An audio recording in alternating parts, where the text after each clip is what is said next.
like on pentatonic, and then now I want to go Dorian, let's say. How do I do it without even thinking? Without even thinking, like you want to play lines with minor pentatonics and modes intertwined, without thinking. Yes. All right.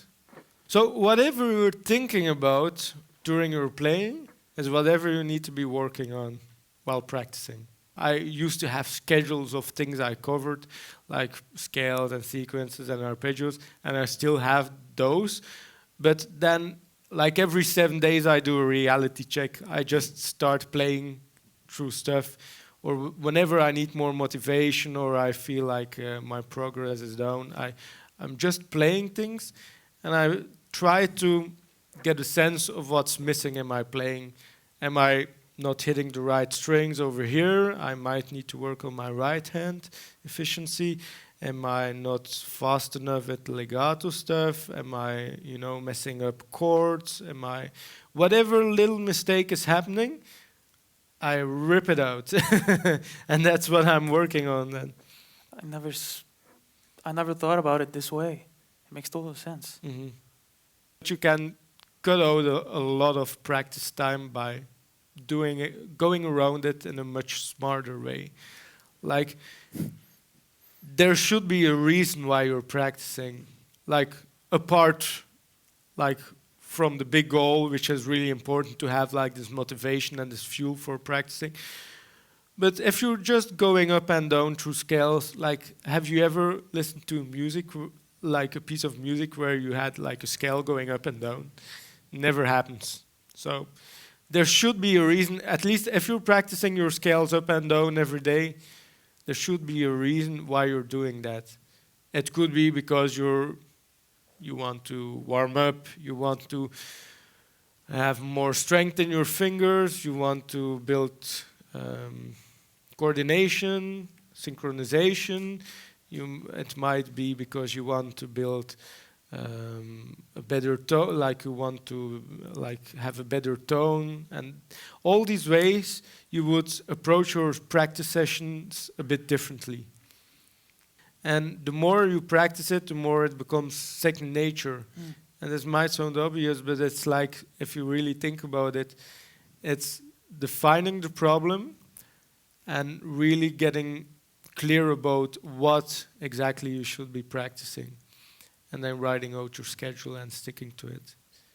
And you might want to do it every week or every 2 weeks. Write schedule again. On every single thing. On every single day. And another thing is, like, if you just like play through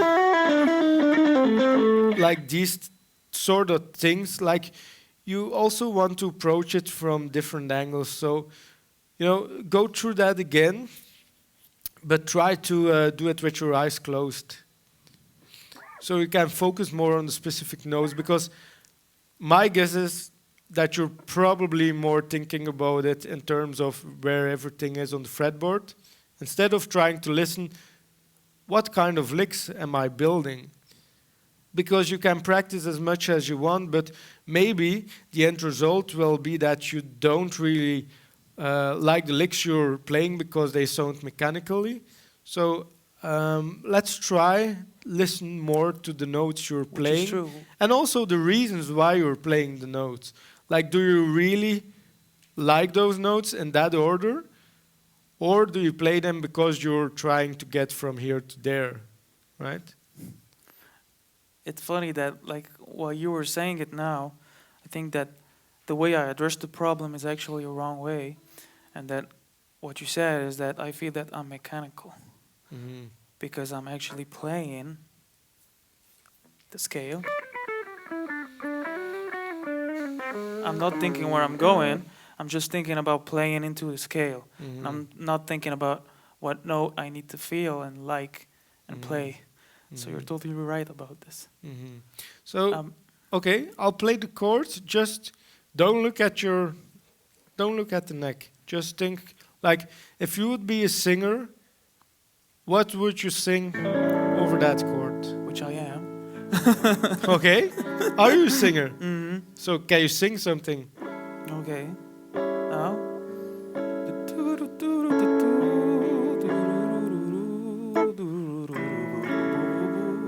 Okay, can I make it more simple, like less notes? Okay. Because the flurry of the notes at the end is cool. We do it as guitarists, but most singers don't sing it in that way. You're still thinking about it as a guitarist, I think. Yeah, I can. Think. I was guitarist first, so. Oh, that's why. Try to approach it from the point of view of a singer. You're gonna make me sing now? You don't play guitar. Yeah, just sing something simple like ta-da, da. That's how bad I am. Like 3 notes. Da, da, da, da.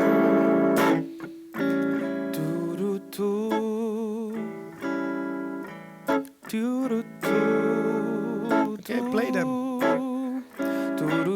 And hold your eyes closed. No, I'm not. Okay.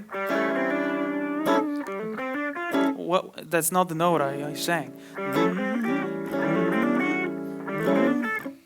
Probably this one. So this is basically what you want to be practicing, right? You want to first sing the phrase and then play it. So All right. there shouldn't be like a reason why there's like a disconnect from your singing to the guitar. Like whatever you're singing, you should be able to play on the guitar.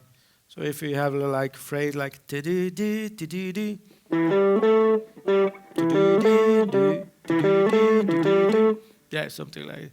You know, like you can, you should be able to come up with ideas first. Because when you don't create the ideas first, those little fuckers are coming into play. Like, they're going to do the thinking for you. If the thinking doesn't happen first, then you're screwed. They are going to do it. And it's going to sound mechanically. Unless you have great phrasing and all that, but it's you're not going to approach it even from the point of view where you play the most beautiful melodies. It's still going to sound like a guitarist with great phrasing.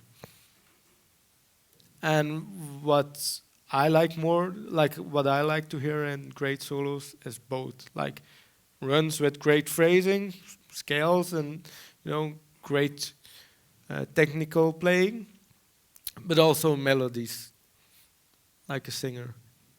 And that's what I would practice, like as much as possible every day. Sing a phrase, try to play it. Sing another phrase, try to play it. And you'll get there. In a couple of weeks, you'll get there. It will improve. And I will think of the whole process of making music. It will, your guitar is going to become your best friend instead of your worst enemy. Like, I'm not saying like we should hate our guitars, but if we're always playing like, it's going to be like, okay, there are thousands of others who can play it exactly the same way, and it will sound exactly the same, But it's going to be the melodies who set you apart, and you have a great advantage because you're a singer already. Exactly.